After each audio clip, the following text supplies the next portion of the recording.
Welcome to the Airiam Podcast. This podcast covers topics related to cyber and human resilience. The content's geared towards owners and CEOs of small and medium-sized companies, as well as the IT and cybersecurity leaders. My name is Art Ocain. I do cybersecurity and incident response at Airiam. And with me today is Rob Carson from Semper. And what are we going to talk to you about? Black Hat. It's like the upcoming cybersecurity Super Bowl conference. It's kind of like an RSA, but there's also some more practitioner magic sprinkled in there because DEFCON follows it right up. So Rob and I are going to talk about Black Hat, what you're looking forward to, how to talk with us at Black Hat, and really what kind of things you should look out for this year. So Rob, thanks for joining us today. And I know you've been with us several times on recorded stuff, but one thing we ask everyone is, how do you start your day? So recently, I've decided to be cyber fit as opposed to cyber fat. So I have actually started swimming every morning because why not? Fat floats and it works for me. So if I'm being honest, I've been getting up at 6 a.m. and I'm either fishing or swimming with the man cubs. So basically something that doesn't involve technology. Wow, that sounds like the life, and I agree with the separating from technology thing. I live on top of a mountain and no smart devices or anything else. It's like when the deeper you are in technology, the more you want the rest of your life to not be tied to technology. It's just interesting how that happens. That so many of us that are technologists are now trying to travel a bunch and live off grid and stuff like that. It's very inconvenient when you're trying to do privacy and travel. Yeah. So for Black Hat, obviously you're going, we're going. So tell us about the Semper party. Awesome. That's one of the best things. And one of our great sponsors this year, pleased to announce, is Airiam, gold sponsor. Very excited about that. So what the party is, so if you've been to Black Hat, a lot of the Black Hat parties are at Mandalay Bay. They're super fancy. You're generally yelling at each other, trying to talk to each other. It's a bunch of 40-year-old dudes with glow sticks, which is kind of weird to begin with. Whereas our party it's Thursday night, so Black Hat's just finished, B-Sides is finished, we're rolling straight into DEFCON, and it's a Thursday night. So it's at a Marine Corp bar. It's basically like a VFW hall. So if you're tired of the Vegas fanciness and you want to go someplace authentic where you can just get a beer and it doesn't cost you $1,000 or anything like that, it's actually all free at our party anyhow. But it's a Marine Corps bar called Leatherneck Club. It's half Marine Corps Museum, so it kind of makes it exclusive because it's not a place you'd be invited to if you weren't a Marine, right? It's not a place you generally go to just for fun. But Art, you've been there. We have a guy rolling cigars, so you can get a cigar. You can go out back and smoke a cigar. You don't have to even drink. Cocktails are all comp. We've got a buffet. We have a shuttle. They'll pick you up from wherever you're at. And we control the music, so you can actually talk to people and have some real conversations, if that makes sense.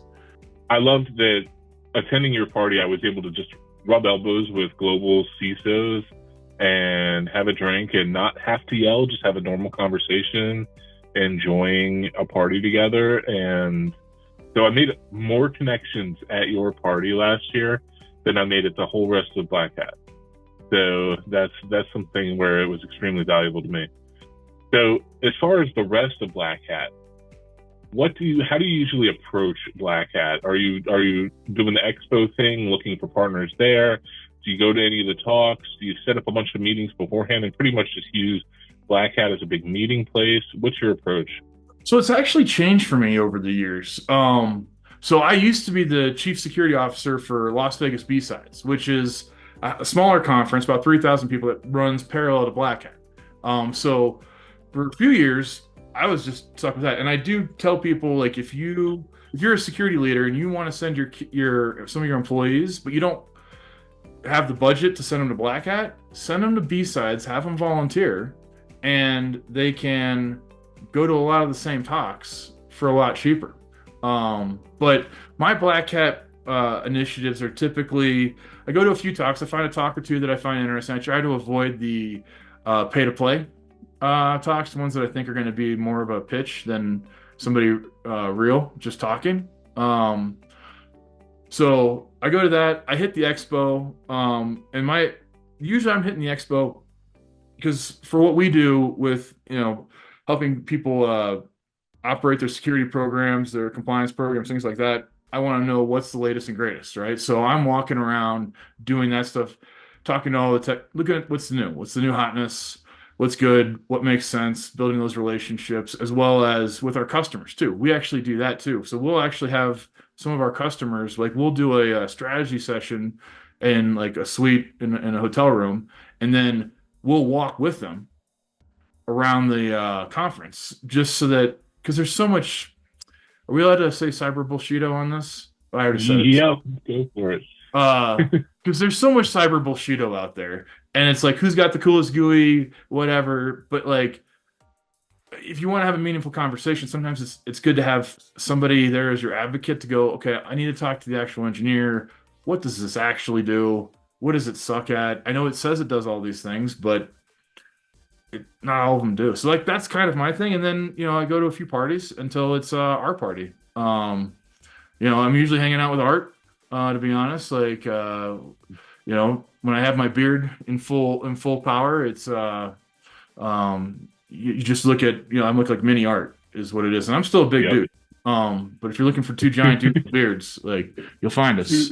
But yeah, I'm doing that, and I'm wearing my party shirt, I'm having a good time. But I think it's, with Black, you call it summer camp, right? Because it's like, it's that whole week, right? And I really recommend people stay for the weekend. Like I use the first part of the week for business, and that second part of the week for relationship building and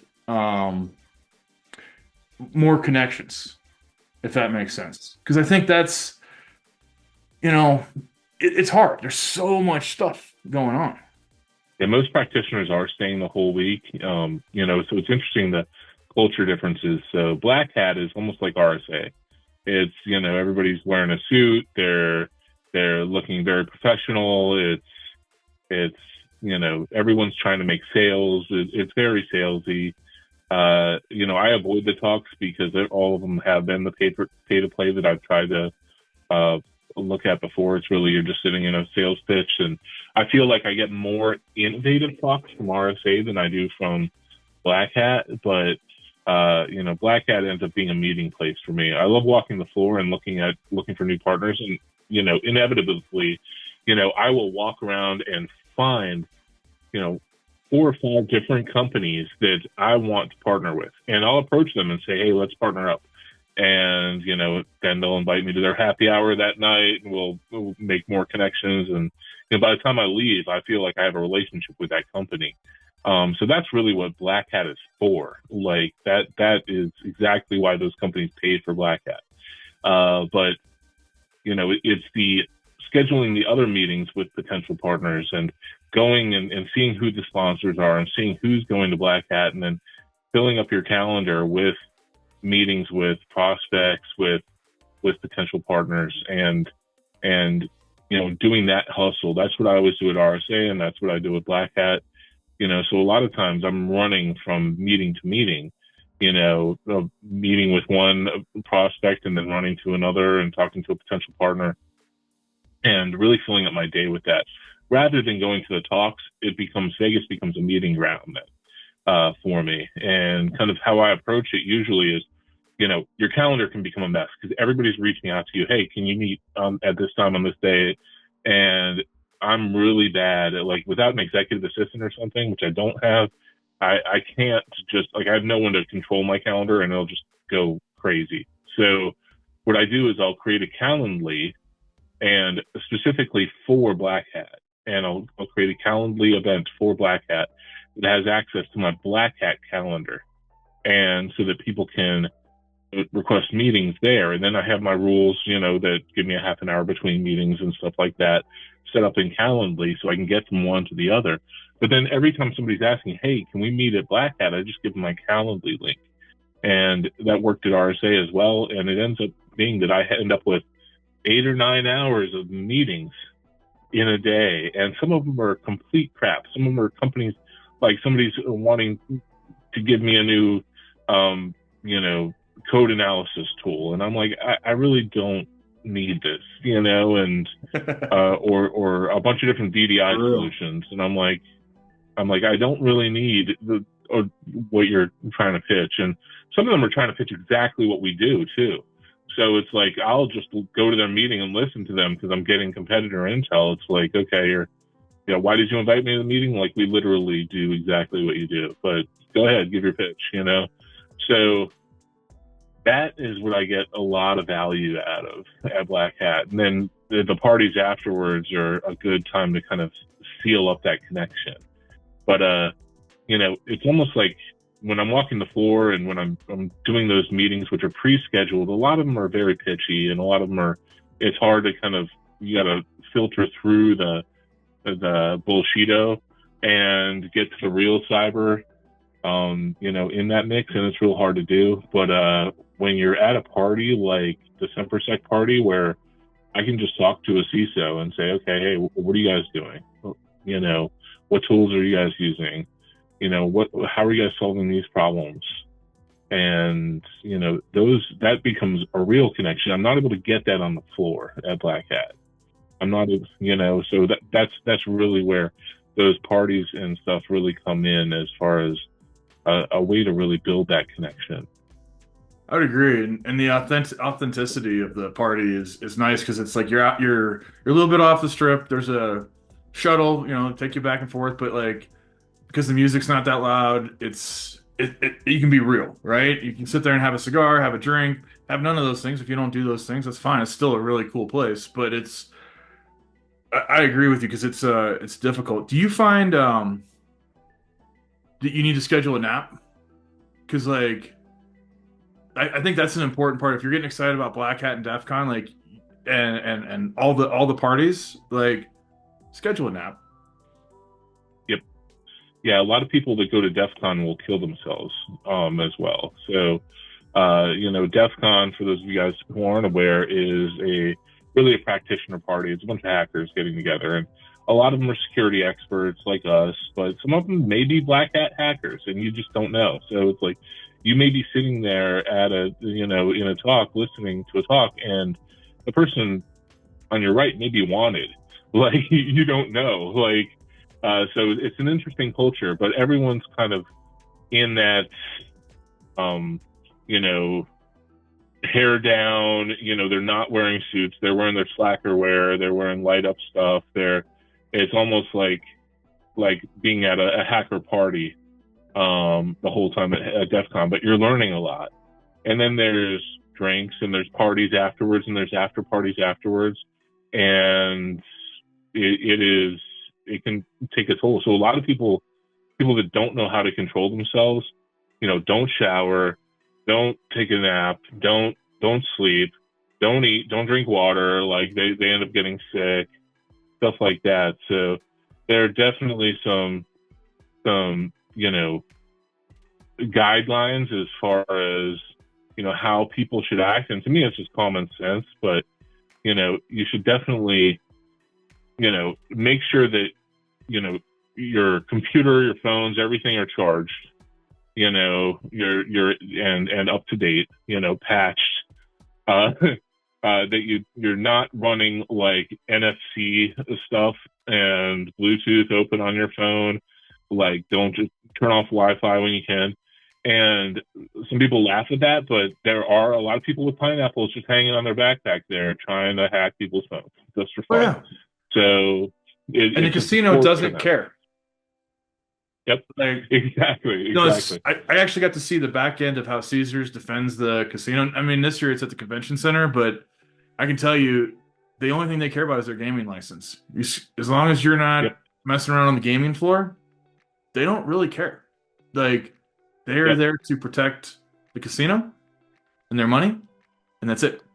Like, no, you're 100% right. Like, it's funny because you'll see these debates like, well, you really aren't gonna. It's like, You may or may not, but understand like there's tons of stuff going on. You have no idea what's going on. And like all these CISOs running around with global admin permissions, checking their work stuff, like they're all in one spot. Like what a target rich opportunity if you're a bad guy.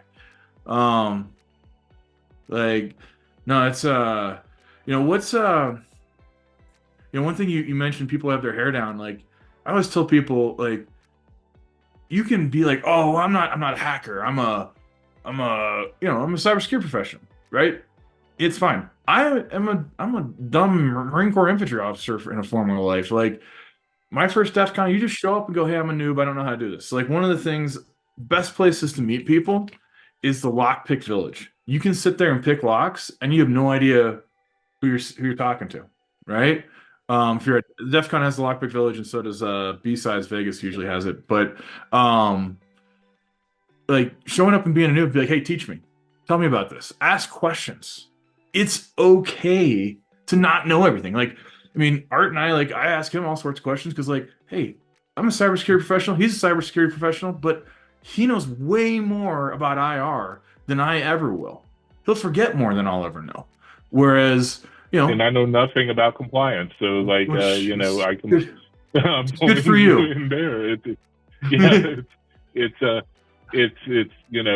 So there's so many domains, and it's awesome to be able to just learn from everybody around you. Yeah, it is.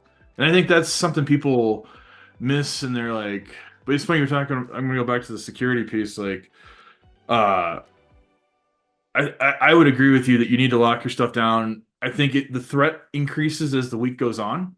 And I would tell people, this is not the time to. I've done a DR in Vegas during DEF CON. It was awful. The network's hostile. It's just brutal. Like, it's not the time to check your bank accounts. It's enjoy Vegas. Get out, see people, talk to people. Get out of your hotel room. The other trick, though, that I don't know if it'll work this year or not, but I used to do is I would stay at the casino where the conference was being held as close as I could, because they would stream the talks into your hotel room if you were at one of the specific ones, and you could wake up in the morning, and if you were still trying to get moving, you could watch the talks from your hotel room.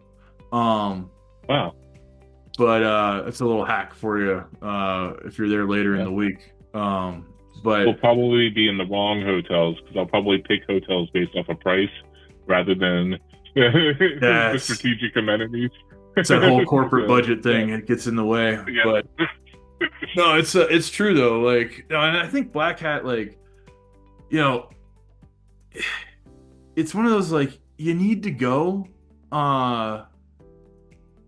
because like it's a place to connect with people, building those connections, because you can't know everything. So you need to find people who know things. Who can you call to ask a question and go, what do you got for email security gateways? Or, hey, IR, what do you think about this? What do you think about that? Like, things have changed, right? Like, you used to think about automated pen testing, and it was just a Nessus scan. Well, that's changed, right? Like, there's technology out there that actually can do a pretty decent network test, which is probably better than what you're doing anyhow. And half of real pen testers are writing scripts anyhow, so they've just packaged it.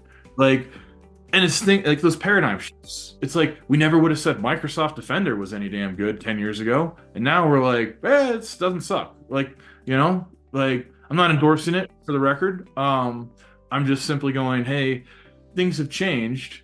And that's where you got to keep so you're not stuck in 90s IT, right? You're not stuck in 90s security. It's like people think MacBooks don't get viruses, right? Like, yeah, things change. Yeah, I think there's a lot of those mindsets that need to be broken in cybersecurity in general.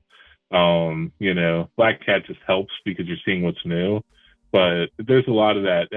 That's not a pen test. It's not, you're using automation, or that's not that's not real EDR. That's Microsoft Defender. Well, I mean, all the tests from MITRE, from all the Gartner, etc., they're all saying it's good enough, and from what I'm seeing, it is. And same with the continuous pen testing and automated pen testing. It's like The same stuff that I would pay a guy 3 weeks to do manually, this thing can do in 45 minutes, just hammering the system, it's really the same tools, the same thing.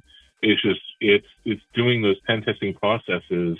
It's following the same kind of logic that you would do as a pen tester, doing it manually, only automated. So it's like, we're coming a long way, and you have to be at something like Black Hat to be exposed to the new stuff coming out. And this is where you can challenge this discussion that Art and I are having right now. You can have at the party. You can have and that's where I recommend the party too. It's a safe space. Like Airiam sponsoring. Why is Art willing to put his money where his mouth is and go to his leadership and go, hey, I want to put money here, because he knows it's a safe space. We don't have a bunch of cyber bullshito.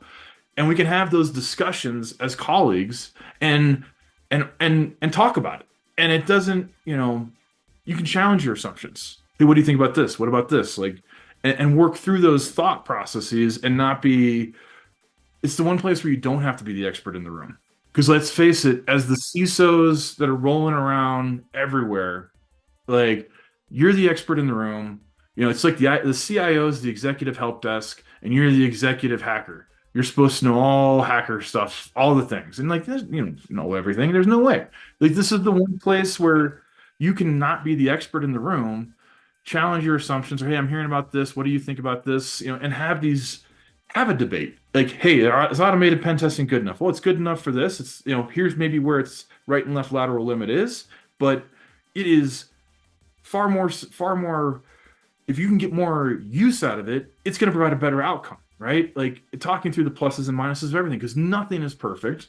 And we can talk about that in a collegial forum and not get canceled, and have people there. That's why we make sure who's at the party. It's all people that are awesome, that are good at what they do. And you maybe hang out with some weird, strange people. There are some people there that there's one guy I call Jason Bourne, because he's, I don't even know what his real name is and whatever. But, I do, I will say we also do auction off a bulletproof hoodie or puff vest. So, but, yeah, I was jealous. I did get a crayon seed though. Yeah. We need to do some more of those. That was awesome. And Calendly, that's actually a really good idea, is to set up a specific calendar thing for that. That way you can block. You can say, this is when I'm available, so that you're not trying to do meetings. And because the other part too is you can miss meetings. And the worst thing you can do, whether it's a vendor, is stand somebody up. That's not cool, because they probably got up out of their hangover to go show up to the meeting. You should show up to, or say, hey, I don't do meetings before 10, or 11, whatever it is, right? Or, hey, you want to meet me? Let's meet at Blueberry Hill for breakfast. Which we should talk about at some segment. I don't know, this is your podcast, Art, but when do we get to talk about places to eat in Vegas? Because that's an important part for us larger gentlemen. Oh yeah, well, let's dive into that now. Let me start off with the general rule you hear DEFCON people say it is the 3-2-1 rule, that you need 3 hours of sleep, at least 2 meals a day, and at least 1 shower. And this is daily, so don't try to skip your shower, because you'll stink and everybody will know. And you may not know, but everybody else knows. And, without those 2 meals, you're going to be drinking, you're going to be running around you're 20,000 steps a day on your Fitbit. You're expending a lot of energy, and, you're just going to crash. And that sleep, 3 hours may seem easy now, but when you're in party mode, sometimes 3 hours, you're up till 5 a.m. and you have a meeting at 8, it can be hard. So, but yeah, so if we want to get 2 meals a day in Vegas, especially, some of you are on a budget, you can't just, spend a lot of money. What are your go-to spots, Rob? Okay. What do you do? Well, first thing, if I'm on a budget and I am a customer, right? So I'm not SemperSec, I'm not Airiam. I am It's company X that makes widgets, and I'm not a cybersecurity company, right? First thing is I am going to their happy hours, their dinners. I am getting my free meals that way if I am those people. Because like if you're out with me, I'm buying dinner. It's done. So that's the first one. But then places I like, so breakfast, Blueberry Hill, hands down. It's a diner. It's open 24 hours. They've got a menu. They've got everything you want possible. Open 24 hours. Quick Uber ride. Let's see here. If you want to go, there's a place that's near. It's a Peruvian or Venezuelan place. You can get some good empanadas. Near the Star. What's that tall? I can't remember the name of the casino. What's the tower? The big tower at the north end of the strip. I'm horrible actually knowing. I'll put it in the notes. A place like that. But then the other place is if you want to mess with people, take them to El Dorado Cantina. Have I taken you there, Art? No, we didn't go there. Oh, so this place, it at least it used to be farm to taco, award-winning Mexican food, and it is right next door. Like literally, like as you pull up into the parking lot, you're gonna think you're going to the largest gentleman's club in Vegas, but literally 20 feet from the main entrance to Sapphire is El Dorado Cantina, and like the food is amazing, and it's fun to troll people because you tell them we're going to get Mexican, and then no, we'll go there, and like and this place is legit. I've taken my wife there for her birthday. Like it is good food. It is not like there's nothing shady, anything like that. But it's fun to take people. Good food there. I don't know. Like, and if I'm on the strip, this thing is like I eat off the strip a lot because I've gotten to the point where like I'm tired of paying $30 for a terrible cheeseburger or a mediocre cheeseburger. But if you're doing the intermittent fasting thing and you just have one meal a day, then I like the steakhouse at Paris. What's his Gordon Ramsay's place? Okay. Like I'll go get a steak. I've not been there. I'll get a steak there, or like the beef Wellington or whatever, and like, yeah, it's $100, but it might be my meal for the day. Okay, make a note, somebody. Yeah. You got to try this out. Okay, cool. And I don't know. I know a lot of terrible places to go, but Frankie's. Have you been to Frankie's? Of course, you've been to Frankie's. No. Well? No, I haven't been to Frankie's. Yeah, I've learned. My thing is I learned quickly. You spend a ton of money if you're just going to like the Johnny Rockets in the casino. Oh yeah. That kind of stuff. You end up spending $50 for like a sandwich and shake, and you're like, what the hell did I just do with my life? And then you're just mad. But my go-to is not cheap, but it's the Wynn buffet. Oh my gosh. Like they have everything. Like, the breakfast buffet is phenomenal there. Dinner seafood buffet is phenomenal there. And it's expensive, but it's freaking amazing. But it's not a steakhouse. So that sounds like it's going to have to make my list, Rob. So tell me about Frankie's. So Frankie's is a old school Vegas tiki bar. And the biggest thing is if you've been there before, make sure you take pictures of the mugs you already have because you won't remember. But the drinks are rated by how many skulls they have.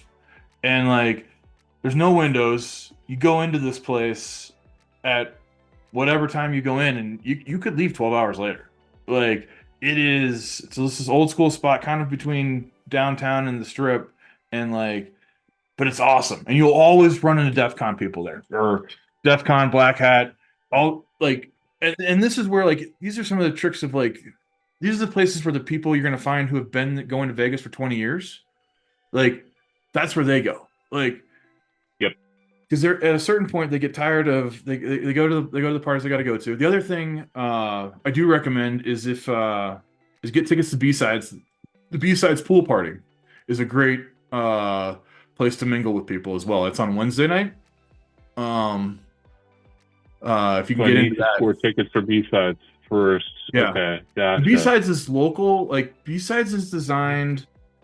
It's truly community driven. It's all volunteer. There's no pay to play. And it's what's awesome about how B-sides work as opposed to if you're, let's say you're a little overwhelmed. Let's say you're you don't like big crowds. So DEFCON and Black Hat can be very overwhelming because there's so much stuff. It's hard to meet people, blah, blah, blah, blah. The best way is if you go to Vegas B-sides, it's like 3,000 person cap.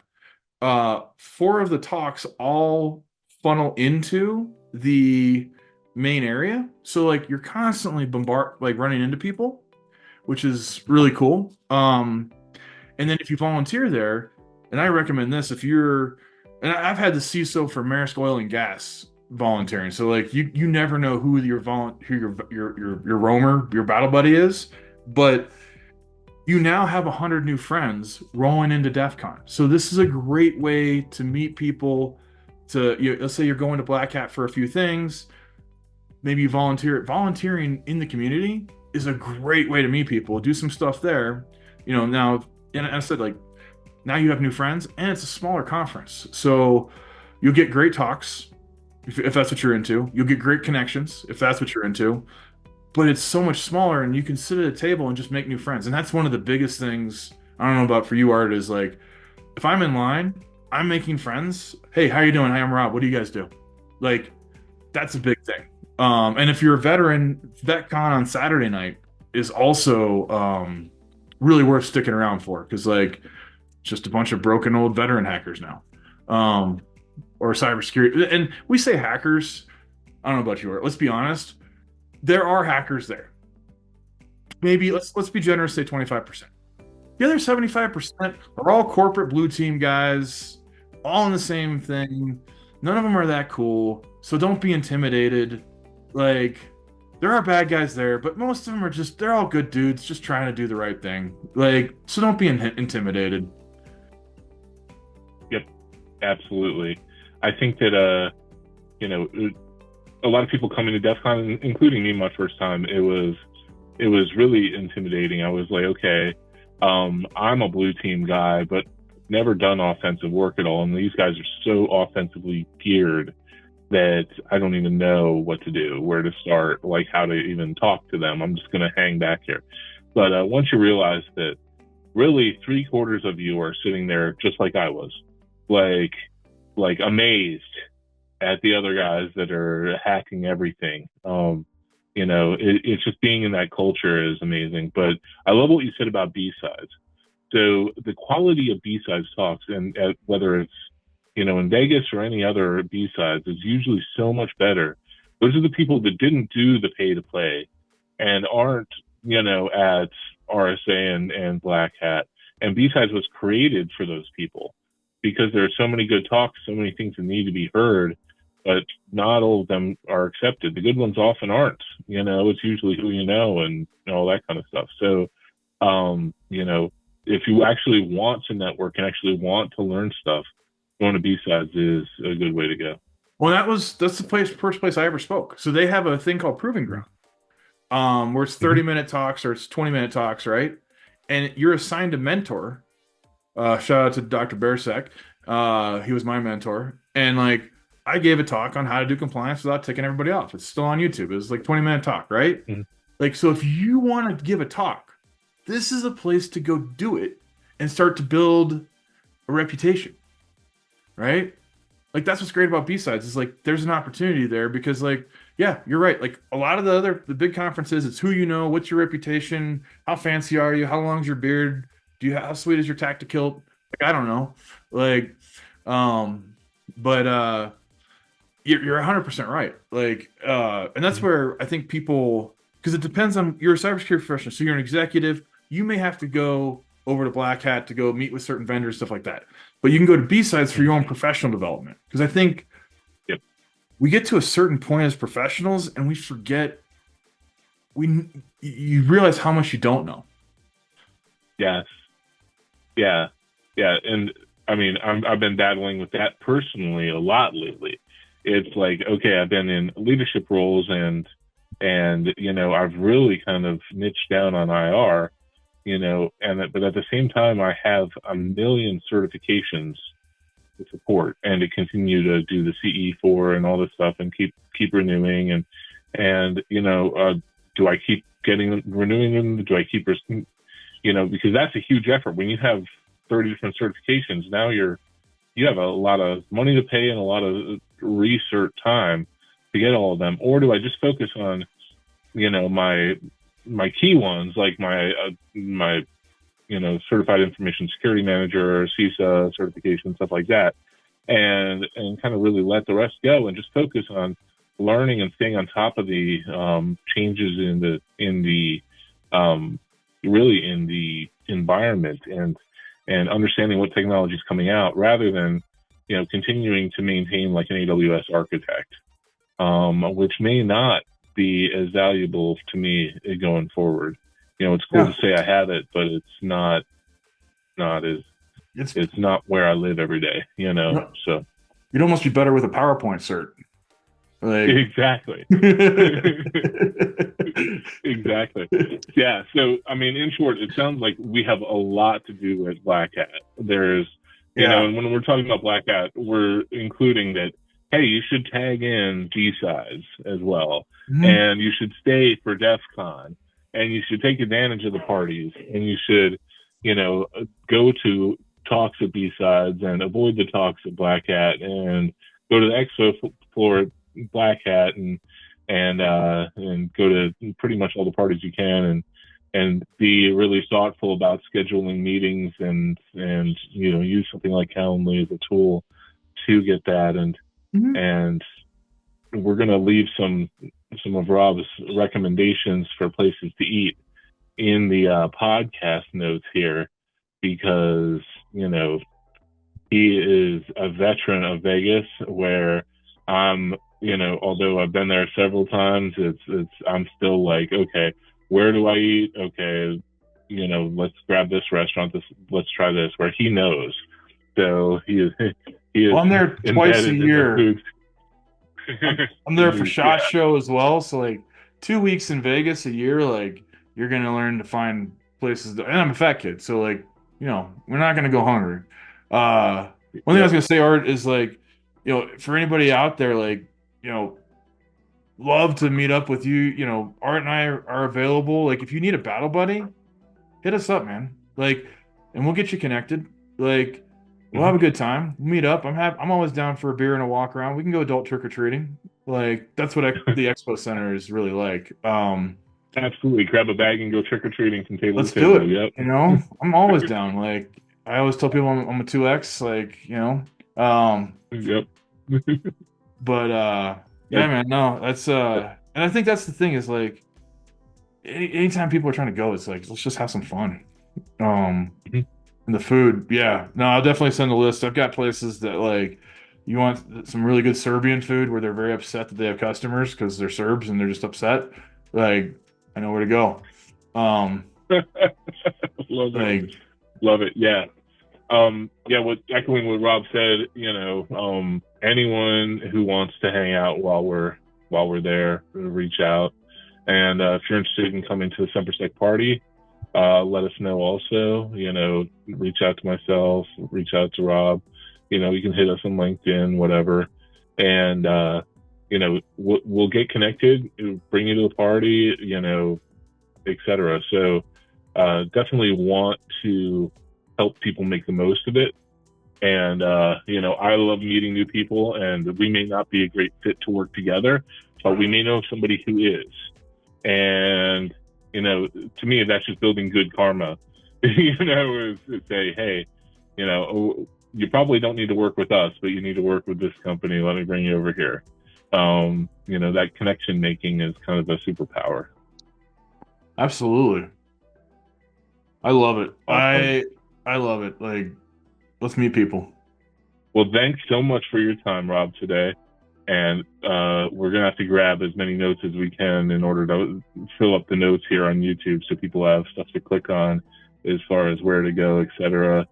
And as far as the party, is that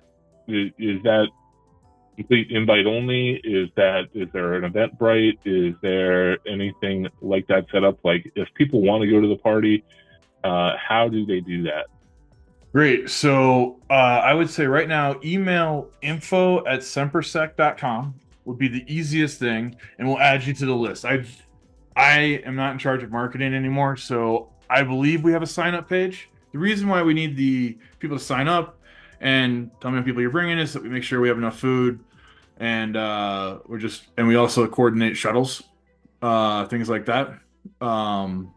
So that's really the biggest thing. But yeah, it is invite just to make sure that we, uh, you know, I don't have any weirdos, and I mean, don't get me wrong, half these people just all left their mom's basement. We're all weird, but like, Yeah. uh, but yeah, it's Super definitely it's a lot of fun, and like, please, like, yeah, if you're in the cybersecurity community, you want to have a good time, and you're tired, you don't want to go to a loud fancy party where you can't talk to anyone anyhow, and if you miss the hors d'oeuvre tray, you're screwed. Like, we got a party for you. So yeah, info@sempersec.com would probably be the easiest way. We'll get you on the list, and then we'll send out the invites. We'll probably send those out right after the 4th. Yeah, we'll make sure that gets added to the podcast notes Or too. if you're a customer of Airiam, just hit up Art. Art will be able to hook you up. That's not a problem. Yeah. So thanks a lot, Rob. This was a great discussion. Please subscribe to this podcast on whatever platform you're listening on. New episodes will typically come out every other Wednesday. For more information on Airiam, visit www.airiam.com. And for more information on SemperSec, go to sempersec.com. Thanks, everyone.